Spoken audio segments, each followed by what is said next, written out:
मित्र, आपका जीवन यदि सहज नहीं है, सरल नहीं है और आप बहुत ज़्यादा कॉम्प्लिकेटेड हो गए हो, आप बहुत ज़्यादा उलझ गए हो, आप बहुत ज़्यादा ओवर थिंकिंग यानी विचारों की दुनिया में आप फंस गए हो, तो उसके लिए बड़ा सहज योग है, बड़ा सहज ध्यान है।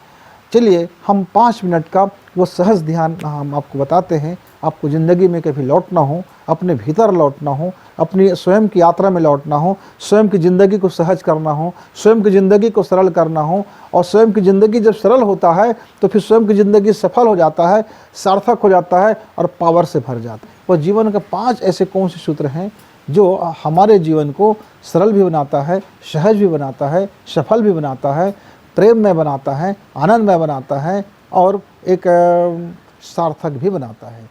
कामयाबी और सार्थकता दोनों साथ ही होता है। मित्रों नमस्कार, लाइव लेसन में स्वागत है।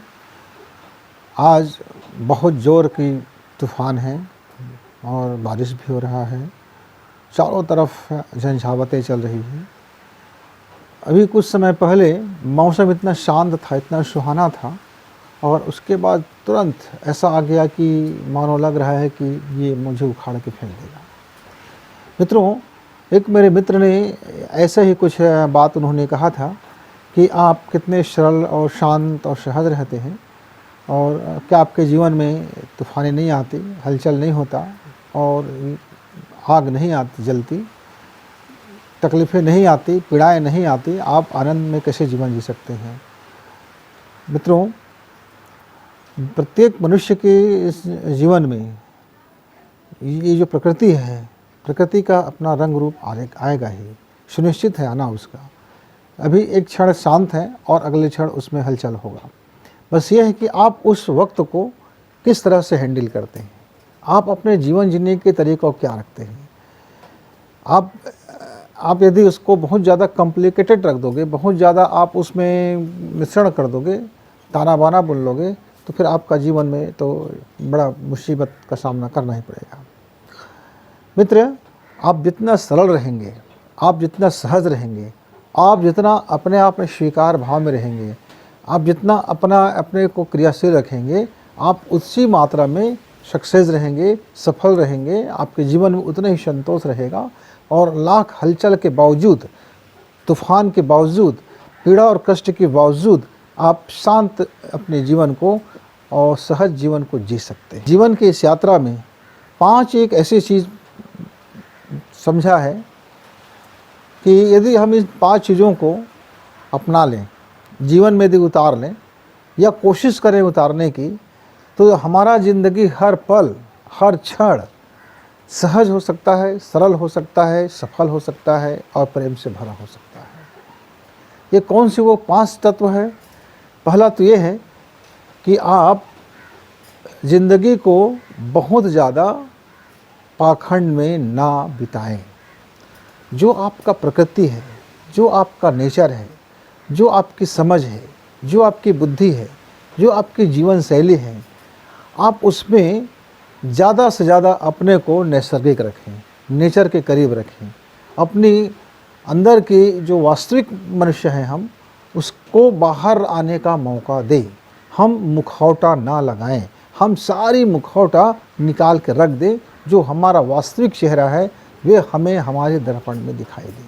इससे होगा क्या कि आपको यह भय नहीं सताएगा कि मैंने उसके साथ क्या व्यवहार किया था, मैंने उसको क्या बोला था, मैं उसके सामने किस तरह से जीवन जिया था, मैं उसके सामने किस तरह से अपने आप को प्रेस किया था। तो माने आप झूठे मान सम्मान और रेपुटेशन के चक्कर में आप कुछ का कुछ झूठे अपने बारे में फैला लेते हो और इतने मुखौटे लगा लेते हो कि आप एक मुखौटे के बीच में आप घिर जाते हो, और वही मुखौटा आपको डराता रहता है, कहीं आपका कोई भेद न खुल जाए, कहीं आपका कोई अपमान ना हो जाए।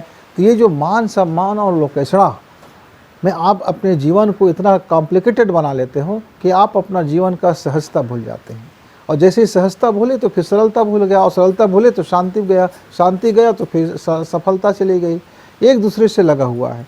तो आइए हम देखते हैं वो जीवन का 5 ऐसे कौन से सूत्र हैं जो हमारे जीवन को सरल भी बनाता है, सहज भी बनाता है, सफल भी बनाता है, प्रेम में बनाता है, आनंद में बनाता है और एक सार्थक भी बनाता है।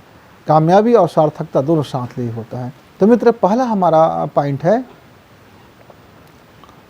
आज का जीवन पूरे मन से जिया जाए।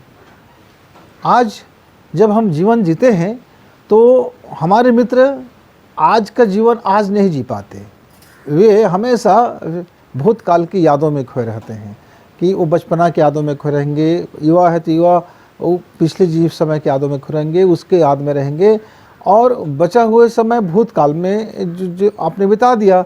अब कुछ समय आप भूतकाल में बिताते बिताते वर्तमान के जीते हो, तो यहाँ भी गलती हो जाती है। क्यों? क्योंकि आपका सावधानी हटी तो दुर्घटना घटी, फिर यहाँ भी आप अपना 100% नहीं दे पाते। और यदि आपके पास फिर समय आप वर्तमान में लौट भी आते हो तो उसी क्षण फिर आप अपने भविष्य के ताना बाना बुनने में लग जाते हो कि मैं फ्यूचर में ये करूँगा, मेरे साथ ये होगा, मैं ये करना चाहता हूँ, यह करना चाहती हूँ, कि मैं सक्सेस नहीं हो रहा है, देखो मेरा आज का काम पेंडिंग हो गया।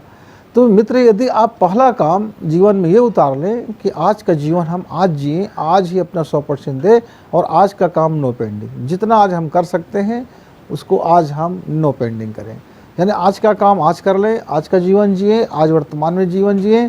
ठीक है, आप अपना भूतकाल से कुछ सीख लो, आप सुबह का आधा घंटा आप समय निकाल लो अपने आप को देखने में, अपने आप को वॉच करने में, अपने आप को समझने में कि आपसे जो भूत में जो गलतियां हो गए थे, जो भूत में आपने नुकसान उठा लिया था, जो भूतकाल में आपने सुख पाया, जो भूतकाल में आपने आनंद पाया, वह आनंद कैसे बरकरार रहे वर्तमान में और भविष्य में कैसे रहेगा, या भूतकाल में जो आपसे हानियाँ हो गया, जो गलतियाँ हो गई, जो चूक हो गई, वो वर्तमान में ना हो, ताकि आपका भविष्य अच्छा हो। अब निकाल लो ना आधा घंटा समय, 1 घंटा समय निकाल लो, सुबह का वक्त निकाल लो कि आज मुझको अपना पिछला भूतकाल से, पास्ट से मुझे ये सीखना है। फिर आज दिन भर आप अपना प्रेजेंट में निकालो। तो जैसे आप प्रेजेंट काल में आप आ जाते हैं, आपका प्रेजेंट काल में आते ही वर्तमान समय आपको प्रेजेंट देना शुरू कर देता है, आपको फिर वर्तमान का गिफ्ट मिलना शुरू हो जाता है। ये वर्तमान का गिफ्ट आपके लिए सबसे बड़ी सफलता होता है। अब रात्रि का समय आ गया मित्र, खाया पिया, अब सोने का वक्त आ गया, तो ईश्वर को धन्यवाद दो। थैंक यू देते समय आप अपने भविष्य का ताना बाना भी बुन लो।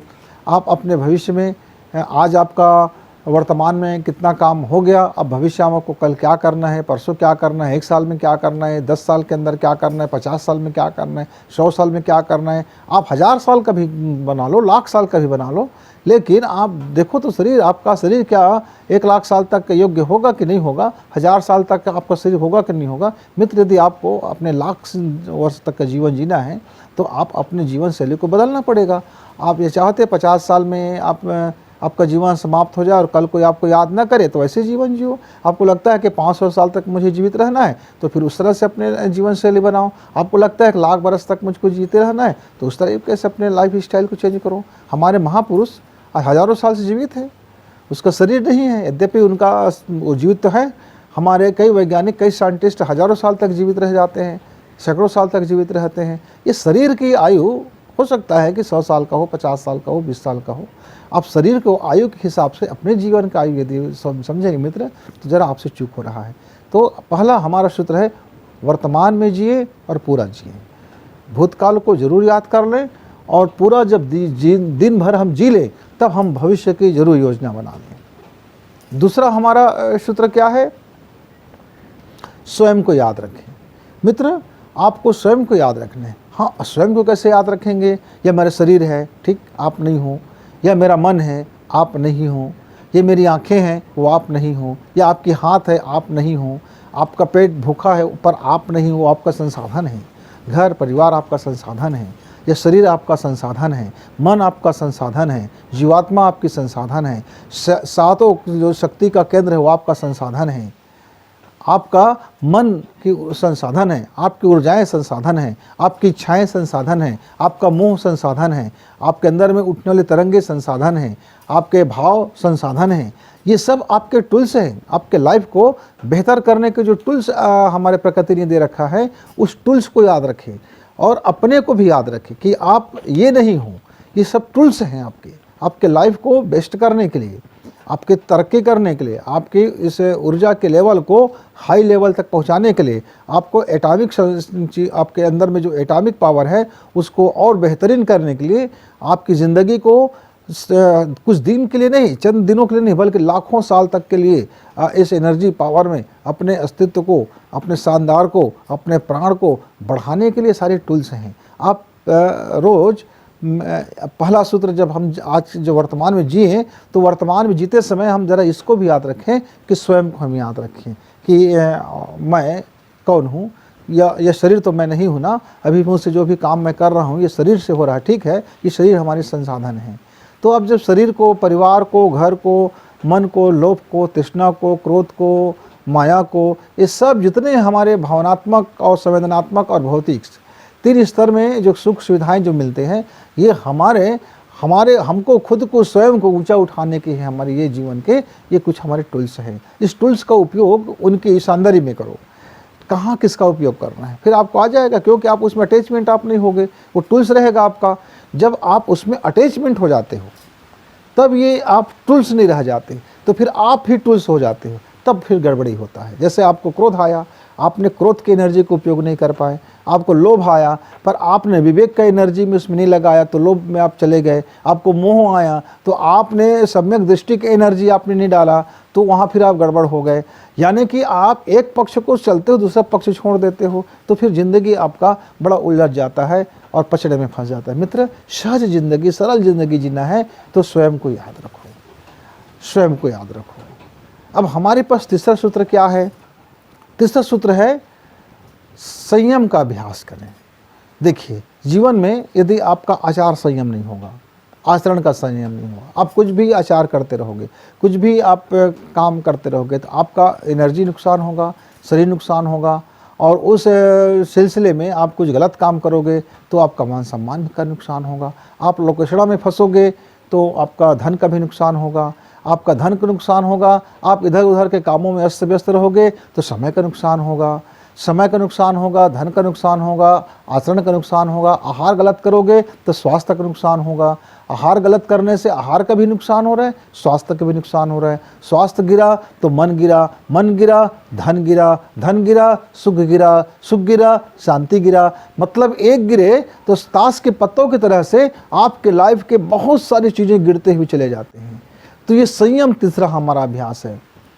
इस क्या क्या संयम हम करें? धन के संयम करें, विद्या के संयम करें, समय के संयम करें, वाणी के संयम करें, आहार के संयम करें, विचार के संयम करें, अपनी ऊर्जाओं का संयम करें, अपने सृजन का संयम करें, अपने वचन का संयम करें।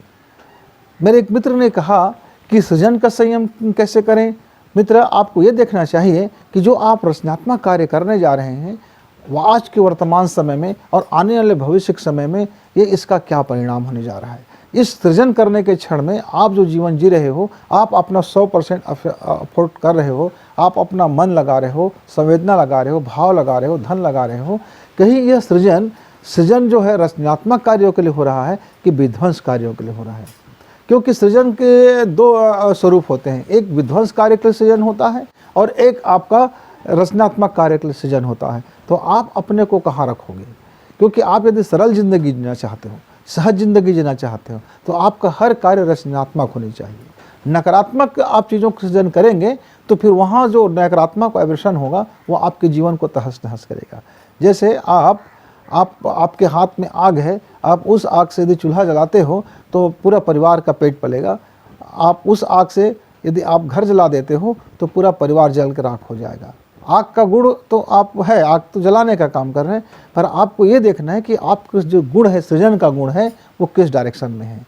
तो अपने वचनबद्धता को याद रखो कि आप मनुष्य हैं और मनुष्य इस जगत का सबसे शानदार प्राणी है, वैचारिक प्राणी है, भाव संवेदनाओं से लबालब भरा हुआ प्राणी है। उसके भीतर में प्रेम है, तो उस कहीं हुआ ऐसा तो हरकत नहीं कर रहा है, वो अपने वचन से फिर रहा है। फिर गलत वचन ना दो, जो पालन नहीं कर सकते हो उस वचन ना दो। आप दूसरे को ठीक करने का वचन मत दो, क्योंकि हम स्वयं को ठीक कर सकते हैं, अपने किसी दूसरे को हम ठीक नहीं कर सकते। तो विद्या का संयम भी जरूरी है कि आप कुछ भी विद्या पढ़ने लग जाते हैं। हम अविद्या और विद्या 2 प्रकार की ज्ञान कहते हैं। एक विद्या है जिसमें मनुष्य अपने जगत के बारे में, अपने स्वभाव के बारे में, अपने जीवन के बारे में, अपने उत्थान के बारे में, प्राणी के उत्थान के बारे में, धरती के उत्थान के बारे में, प्रगति के उत्थान के बारे में, यानी कि उसका जो ज्ञान है उसका ज्ञान पक्ष और उसका विज्ञान पक्ष दोनों सृजन का होता है, यानी विकास का होता है और सबके जन कल्याणकारी होता है। तब वह विद्या हम उसको तब विद्या कहते हैं उस ज्ञान को। लेकिन जब वही विद्या मारक क्षमता ले आए, आदमी को मारने लगे, आपको ऐसी तैसी करने लगे, इस धरती को ऐसी तैसी करने लगे, मनुष्य समाज को ऐसी तैसी करने लगे, पूरी प्रकृति की तहस नहस कर दे, जीवन को तबाह कर दे और भूचाल ला दे, लोगों के जीवन में पीड़ा भर दे, लोगों को हाहाकार से भर दे, विद्या तो वह भी है, लेकिन हम उसको अविद्या कहते हैं। तो आप विद्या का संयम करना सीखिए। कहीं आपका जो ज्ञान है अविद्या की ओर तो नहीं जा रहा है। धन है, इसी तरह से हम धन का उपयोग अपने लिए करें, सुख सुविधा के लिए करें, अपने सृजन कार्य के लिए करें, विकास कार्य के लिए करें। कहीं धन का उपयोग आप गलत अनैतिक कार्यों के लिए तो नहीं कर रहे हैं मित्र। कहीं धन का आप उपयोग करके कहीं आप दूसरा कांड को तो नहीं जन्म दे रहे हैं मित्र। कहीं धन का दुरुपयोग करके आप बहुत बड़े दुर्घटना को जन्म नहीं देने वाले हैं। तो आप अपने धन का क्या उपयोग करेंगे इसका भी संयम करना सीखो। इसी तरह से सारा चीज़ है। यदि आपने समय का संयम नहीं किया तो समय फिर आपके पास कम पड़ेगा। आपने विचार का संयम नहीं किया तो फिर आपके जीवन में कुछ भी गटमट होता रहेगा। तो आपको ये संयम का सीखना होगा। ये आपका हमारा तीसरा जो फार्मूला है। यदि आपने संयम करना सीख गए मित्र तो फिर आपका ज़िंदगी सहज होगा, सरल होगा, सफल होगा, प्रेम से भरा होगा और आपका प्राणवान होगा, प्रज्ञा से युक्त होंगे आप। अब हमारे इस सफलता और सरलता की ज़िंदगी में जो चौथा वह है जीवन को स्वीकार करना सीखें। क्या करना है? जीवन में कई बार हम गलतियां कर बैठते हैं और हम उसको स्वीकार करने के बजाय हम उस पर पर्दा डालते हैं। अब हम पर्दा डालने के लिए नाना प्रकार के बहाने करते हैं, तो नाना प्रकार के तर्क देते हैं, तर्क के बाद फिर कुतर्क देते हैं, फिर जीवन में न जाने ऐसे कौन कौन सी चीज़ों को और जन्म देते हैं। तो याद रखें, एक लकीर में, एक भाव में, स्वीकार भाव से स्वीकार कर लें। क्यों? क्योंकि आपका विचार इस संसार में, इस मैग्नेट में, इस इथर में घूमेगा। अब जितना बहानेबाजी करेंगे वो सब लौट के आपको मिलने वाला है। तो आपसे गलती हो गई, चूक हो गया, स्वीकार लो। ठीक है, तुरंत स्वीकारने में आपको बड़ी शर्म आ रहा है, दिक्कत हो गया है और आपका अंदर में अभी बहुत ज़्यादा क्षोभ है, तो आप ऐसा करो, आप 24 घंटा 48 घंटा समय ले लो और आप अपने को पहले शांत कर लो, अपने सांस को पहले नॉर्मल कर लो, अपने दिल की धड़कन को थोड़ा सामान्य कर लो, आप अपने हार्ट बीट को थोड़ा सामान्य कर लो, आप अपने बीपी को सामान्य कर लो, आप अपने शुगर लेवल को सामान्य कर लो, आप भोजन कर लो और नींद ले लो, एक गहरी नींद ले लो। और गहरी नींद लेने के बाद आप अपनी गलती स्वीकार कर लो। जैसे आप अपनी गलती को ठीक उसी रूप में स्वीकार कर लो जो रूप में गलती हुआ है, जो चूक हुआ है। तो जैसे ही आप स्वीकार कर लेते हो और अगले जिससे आपसे गलती हो गया आप उसको माफ़ी मांग लेते हो, तो आपका दिल का बहुत बड़ा बोझ उतर जाता है और आप फिर तिकड़म करने से बच जाते हो। आपका मनोमस्तिष्क का जो ऊर्जा है अब वो नुकसान होने से बच जाता है, समय में बच जाता है, धन भी बचता है, सारा कुछ भी आपका फिर संयम में आ जाता है मित्र। और जब स्वीकार भाव से आप नहीं करते हैं तो फिर आप उसका विरोध ही शुरू हो जाता है। उसके अंदर में फिर कई तरह के संघर्ष शुरू होते हैं और संघर्ष फिर कई तरह के माया जाल को, कई संघर्षों को जन्म देते हैं। फिर कई तरह के आपके जीवन को वह कॉम्प्लिकेटेड बना देगा, वो उलझा देगा। आप उस उलझन से फिर आप ऐसे फंस जाओगे, आप ओवर थिंकिंग में फंस जाओगे और विचारों की अधिकता में फंस जाओगे और ऐसे उलझ जाओगे, ऐसे फंस जाओगे जो अनंत काल तक आप उसमें उलझे रह सकते हो। इसलिए स्वीकार भाव, आपकी जो हैसियत है स्वीकार लो, आप जो काम करने की क्षमता है स्वीकार लो, आप में जितनी जो चीज़ें की क्षमता है स्वीकार लो, आप चूक हो गया स्वीकार लो। यानी जो है सो है, उसको स्वीकार भाव। जैसे आप स्वीकार भाव करते हैं तो आपका जीवन का एक काफ़ी ऊर्जा बच जाता है, आपका मनोविज्ञान बच जाता है, आपका दिल का विज्ञान बच जाता है, आपके स्वास्थ्य बच जाता है, आपका समय बच जाता है। बहुत सारी चीज़ें आप बचा लेते हो। जो अभी बहुत बड़ा नुकसान होने वाला था वो आपका बच गया। वो बचा भी तो आप ही का धन बचा ना। ठीक, आप अभी कुछ धन नहीं कमाए, आपने लोग नहीं कमाए, आपने वाहवाही नहीं कमाया, आपने ताली नहीं कमाए, लेकिन आपने अभी गंवाया भी तो नहीं ना। जो गंवाने वाला था वो बच गया। वो बच गया तो बहुत बड़ा बच गया, आपका जीवन बच गया, संतोष बच गया, आपकी तसल्ली बच गई। आप कितने बार मुखौटे लगाते उस मुखौटे लगाने से बच गए। आप अपने कितने चेहरे बनाते उस चेहरे से बच गए। कितने पाखंड भरा जीवन जीते उस पाखंड से बच गए। आपका कितने चरित्र होता उस चरित्र से बच गए। 1 2 3 4 कितने चरित्र में गिनाऊं? आदमी तो हजारों चरित्र लेकर के जीवन जीते रहता है, कभी वन पर्सनालिटी व्यक्ति बन के जीता नहीं है। उसके अंदर में कई पर्सनालिटी जन्म ले लेते हैं। इसी अनेक पर्सनालिटी जन्म लेने के कारण मनुष्य अपने आप में उलझ जाता है और वो सरल व्यक्ति नहीं हो सकता, सहज व्यक्ति नहीं बन पाता, और उसके जीवन में फिर वही कठिनाइयाँ दुश्वारियाँ शुरू हो जाता है। मित्र, अब हमारा सबसे जो महत्वपूर्ण पड़ाव आता है, 5वां जो सूत्र है सम्यक दृष्टि का। यह सम्यक दृष्टि क्या है?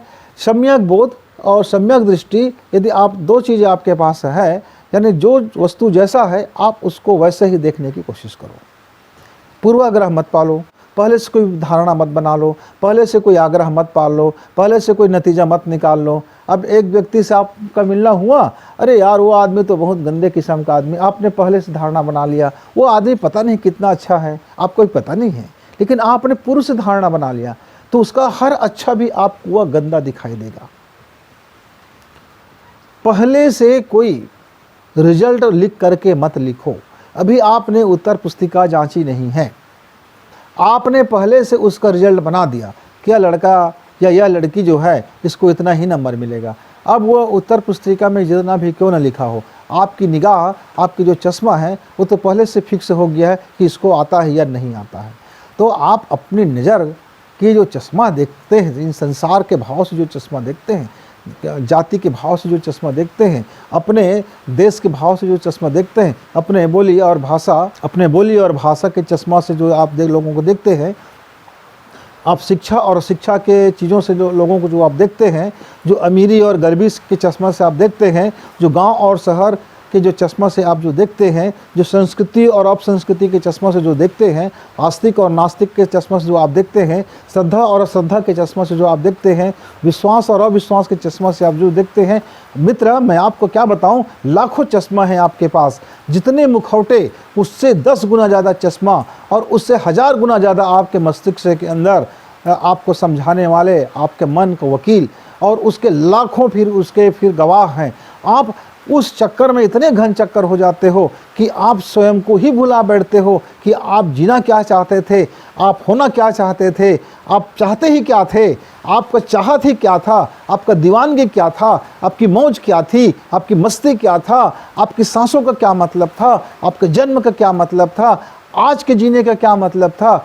आप बिल्कुल बुरी तरह से आप टूल्स हो जाते हो। जो आपको जीवन में संसाधन मिले थे, जिसका आपको उपयोग करके अपने एनर्जी को, अपनी आत्मा को और अपने होने की जो क्षमता को और अपने अंदर की इस शानदार को और निखारना था और उसको तराशना था और खरादना था। आप अपनी पात्रता को विकसित करते और अपनी पात्रता को विकसित करके आप अपने मस्त बनते, लेकिन आप उस औजार में ही अपने को मिला दिया। आप ये भूल ही गए कि यह आप जो टूल्स है, ये संसाधन है आपका, वो आप नहीं हो, आप अलग हो उस साधन से।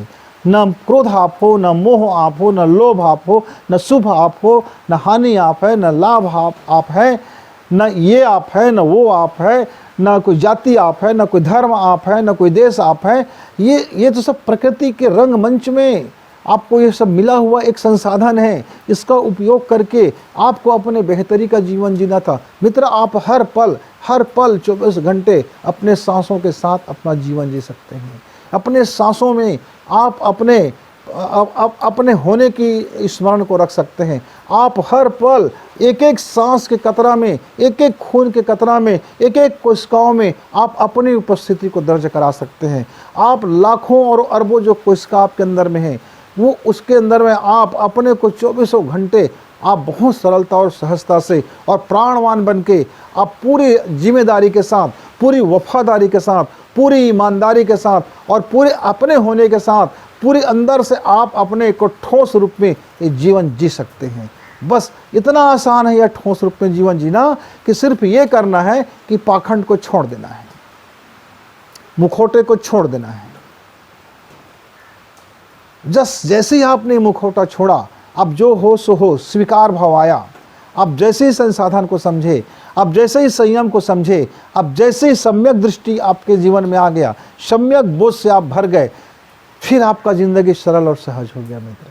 तो जीवन में ये जो 5 कंडिका है, ज़रा चिंतन कीजिए, मनन कीजिए और एक एक कंडिका को आप, एक एक सूत्र को ज़रा फॉलो करके देखें मित्र।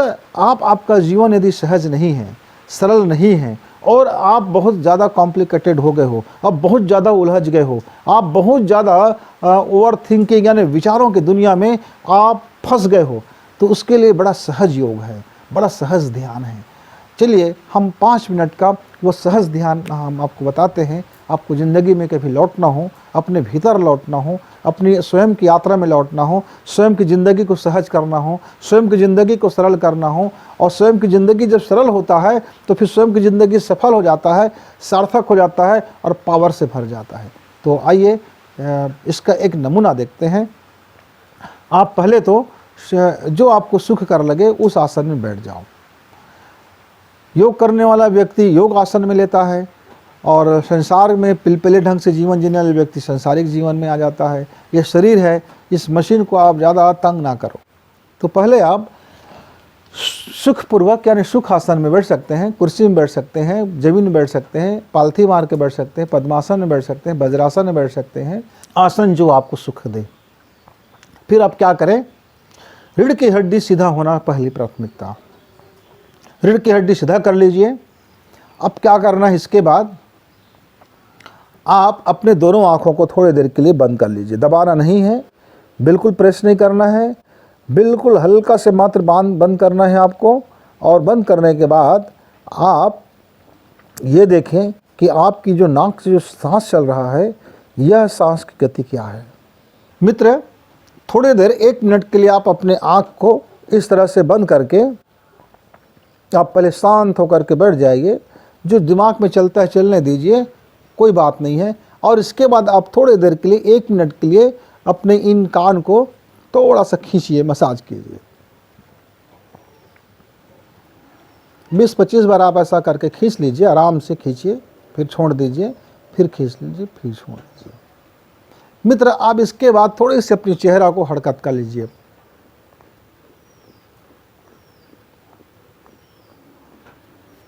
और आप हाथ को भी ऐसे ऐसे अपना थोड़ा सा उसको सक्रिय करते रहे। आपके जो एनर्जी है वो आपकी इन हाथों पर और इस क्षेत्र पर पहुंच जाए। 1 मिनट 2 मिनट इतना ही करना है। शुरुआत में आप इतना ही कर लीजिए। जैसे आप इतना कर लेते हैं, फिर क्या करना है आपको, आप ज़रा देखिए आपकी सांस कहाँ चल रहा है। कि बाया अभी मान लीजिए मेरे सांस अभी ये दाहिना नास का राइट साइड से ये सांसों का आवागमन हो रहा है और इस सांस की ये भी लंबाई यानी कि 4-6 अंगुल के बराबर है। तो अलग अलग तत्व में वो अलग अलग उसकी लंबाई होती है। तो अभी हम इस बारीकी में नहीं जाएंगे। हम क्या करेंगे, जो भी नाक से सांस चल रहा है, अब हमको दोनों नाक बंद कर देना है। कोशिश ये करना है कुछ समय के लिए कि जब अंदर से सांस लेने की भूख बढ़े, इतनी भूख बढ़ जाए कि अब सांस लेना अनिवार्य है, तो हम उस नाक को छोड़ेंगे। तब हमारी दोनों नाक खुल चुका होगा और दोनों नाक से जब हमारी सांस प्रवेश करेगा तो हमको उस प्रवेश ध्यान को, उस सांसों के ध्यान को, उस सांसों के प्राणायाम को हमको पहले कर लेना है 15 मिनट। और उसके बाद से फिर आप 15 मिनट ओम का उच्चारण का, नाद का हमको ध्यान करना है। तो चलिए, नाक कैसे बंद करना है। ये आपका जो हाथ होगा वो मुट्ठी से बंधा होगा, अन्य कोई मुद्राएं नहीं होंगे। आप सिर्फ ऐसा इस पोजीशन में आप अपनी मुट्ठी बांध कर रखेंगे। ये अंगूठा को आप किसी से दबाएंगे नहीं। चलिए, मैंने अपना दोनों नाक बंद किया।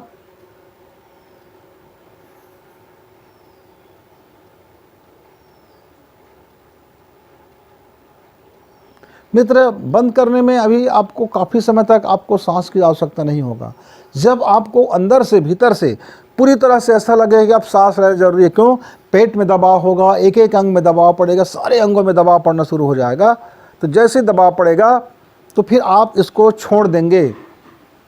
छोड़ेंगे तो बरबस वो दोनों नाक से सांस खींचना शुरू कर देगा।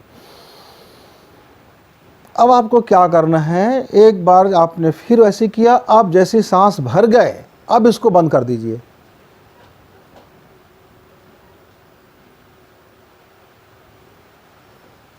अब फिर अंदर से व्याकुलता होगा कि भाई सांस को छोड़ना है, मुझको बदलना है, सांस को बदलना है, जरा इसको बाहर निकलने दीजिए, तब आप छोड़िए। यानी इसको बहुत सरल है तकनीकी, लेकिन समझ लीजिए। पहले आपको पेट में कोई सांस नहीं भरना है, यदि है तो चाहो तो उसको निकाल भी दो। निकालने के बाद आप उसको दोनों नासिका को बंद कर दो, तब तक बंद रखे रहो जब तक अन्य सांस लेने की भूख आपकी पोर पोर कोशिका में मांग ना उठ जाए। आप अपने अधिकतम क्षमता तक आप उसको बंद रखो और उसको मांग बढ़ने दीजिए। अब जब वो व्याकुल हो जाए हमारा अंदर का शरीर, तब आप सांस को लीजिए, छोड़ दीजिए। जैसे आप सांस छोड़ेंगे, ऑटोमेटिक हमारे अंदर की जो पेट से जो खिंचाव आएगा, वो नाक से सांस खींचना शुरू करेंगे, मुंह से नहीं लेना है। तो जैसे ही हमने पूरी सांस भर लिया, अब भर गया राइट, अब बंद किया, अब बंद रहने दो। अंदर में जितनी सांस गए हैं उन सांसों को आप आंख बंद करके बंद किए के लिए देखते रहो कि अंदर में वो क्या कर रहा है। आप सांसों का दो विज्ञान समझ लीजिए। पहले जब सांस नहीं था तब हमारे शरीर की एनर्जी, कोशिकाएं, अंदर की कार्बन, अंदर की हाइड्रोजन, अंदर की ऑक्सीजन, अंदर का जो गोल्डन है, अंदर का जो सिल्वर है, अंदर में सारी जो रस रसायन है, वो क्या हरकत कर रहे हैं, आपके मनोविज्ञान पर क्या प्रभाव पड़ रहा है। सिर्फ वॉच कीजिए, मज़ा लीजिए, जुड़ना नहीं है, अटैचमेंट नहीं है, आपको आनंद लेना है कि वो क्या हरकत कर रहे हैं। और वैसे ही जब आप ऑक्सीजन से भर देते हो, अब भर गए तो पूरा शरीर को खुश होना चाहिए, तो वो खुश होता है कि क्या होता है, अब फिर उसको वॉच कीजिए। ये मित्र, ये प्रक्रिया आपको कम से कम 5 राउंड करना है। पहले आप 5 राउंड, यानी 5 बार आपने सांस खाली से आपने किया और 5 बार आपने सांस लेने से किया। अब जब आपका 5 राउंड पूरा हो जाए, तब आपको क्या करना है, ये बहुत सिंपल सी मुद्रा है। आपको इस तरह से आप सारे उंगलियों को एक दूसरे से फंसा लीजिए और यहाँ आप ले करके आ जाइए, अपने हाथ को इस तरह से सामने कर लीजिए। और सामने करने के बाद आपको करना क्या है, ओम का गुंजार करना है और सिर्फ वो जो आप ओम जो कहेंगे उसकी ध्वनि को आपको आंतरिक रूप से सुनना है। एक बार सांस छोड़ें, फिर सांस धीरे से ले लें। अब सामान्य सांसें हैं, ओम।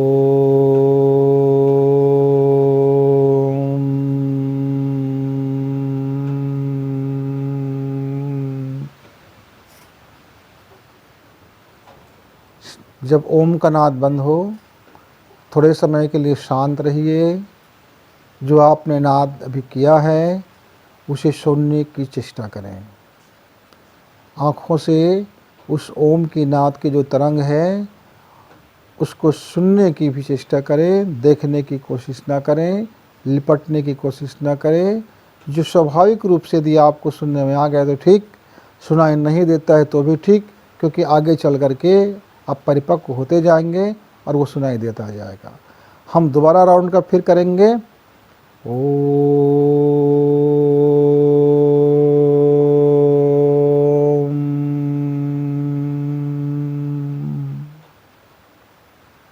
फिर वही प्रक्रिया मित्र, आपको इस तरह से 10 बार करना है।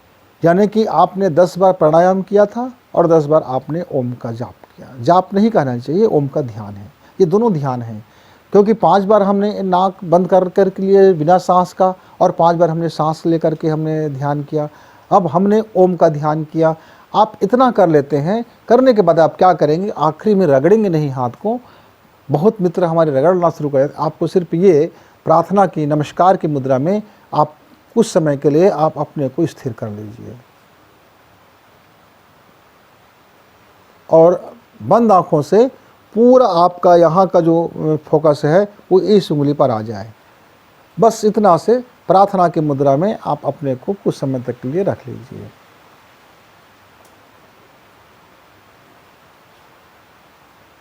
फिर शांत और सहज भाव आने से आप अपने चेहरा में इसको लगा लीजिए। हल्का हल्का से, कोई दबाना नहीं है, कोई रगड़ना नहीं है, बिल्कुल ऐसे एक थपकी लगा लीजिए जैसे आप बचपना में थे तो आपको माँ दुलार करके आपको सहला लिया करते थे, बिल्कुल कोमल हाथों से और कोमल भावना से। इतना यदि आप कर लेते हैं मित्र, तो आपको सरल और सहज ज़िंदगी की तरफ लौटने के लिए, आपको संयमित ज़िंदगी जीने के लिए, आपको सम्यक दृष्टि युक्त जीवन जीने के लिए, आप वन पर्सनालिटी बनकर जीवन जीने के लिए और आपके थॉट सही होने के लिए, ये सब में आपको मदद मिलेगा। यह भी एक टूल्स है, केवल इसी के भरोसे आपका नहीं होगा, कर्म अनिवार्य है। यह कर्म करने के लिए यह उत्प्रेरक शक्ति है, यह एनर्जी का पावर है जो आपके शरीर के अंदर में आपकी जितना भी परेशानियां हैं उसको ज़रा दुरुस्त करने की कोशिश में यह एक टूल्स है और एक शानदार टूल्स है, एक शानदार संसाधन है। आप ज़रा आजमा करके, आप ज़रा कुछ दिनों तक करके देखिए, मज़ा आ जाएगा। तो मित्र, सरल जिए, सहज जिए, सफल जिए, आनंदपूर्वक जिए, प्रेम पूर्वक जिए, खुशी दो और खुशी बांटो, खुश रहो और मुस्कुराहट बांटे। केवल मुंह से मुस्कुराहट नहीं, कर्मों से मुस्कुराहट। केवल मुस्कुराना नहीं है, मुस्कुराहट फैलाना है, सुगंधि फैलाना है, फूल तोड़ना नहीं है, फूल अपने बगीचा में फूल खिलाना है। हमको फूल तोड़ना नहीं है, ये फूल अच्छा लगा तो तोड़ लिया, ये सुगंध आ गया, मजा आ गया, नहीं मित्र। आपके बगीचे में यदि फूल खिला है तो फूल और खिलाना है, आपके सुगंधि से भरना है। आपको यदि ये इसमें लाभ मिले तो आप ज़रूर कुछ लोगों को लाभ दिलाइए, क्योंकि उनके जीवन में भी शांति की ज़रूरत है और उनके जीवन में भी खुशी की ज़रूरत है, उनके जीवन में भी आनंद की ज़रूरत है, उनके जीवन में भी सहजता की ज़रूरत है, उनके जीवन में भी सरलता की ज़रूरत है, उनके जीवन को भी संतोष की ज़रूरत है, उनके जीवन को प्रेम की ज़रूरत है और उनके जीवन को शानदार होने की ज़रूरत है। और वह भी चाहता है कि इस जन्म में मैं अपने जीवन को सफल कर लूँ, सार्थक कर लूँ और बड़ा शानदार कर। तो फिर किसी दिन हम जीवन के किस छोटे छोटे बातों को लेकर के, सहज बातों को लेकर के, सरल बातों को लेकर के, आपके जीवन में जो प्रभावकारी तत्व हैं उन पर फिर किसी दिन अपने अनुभव को साझा करेंगे। तब तक के लिए नमस्कार।